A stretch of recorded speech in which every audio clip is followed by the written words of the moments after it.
কার কাছে বলিব আমার দুঃখের কথা? স্বপ্ন ভাঙা কত কঠিন, পাই না পূর্ণতা। আমি কার কাছে বলিব আমার দুঃখের কথা? স্বপ্ন ভাঙা কত কঠিন, পাই না পূর্ণতা। আমার চোখের জলে ভাসে নদীরে,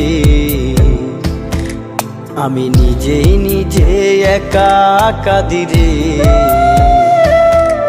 আমি নিজেই নিজে একা হাসিরে। আমায় দেখলে সবাই পাগল বলে রে। ওরে আমার মাটির পুতুলের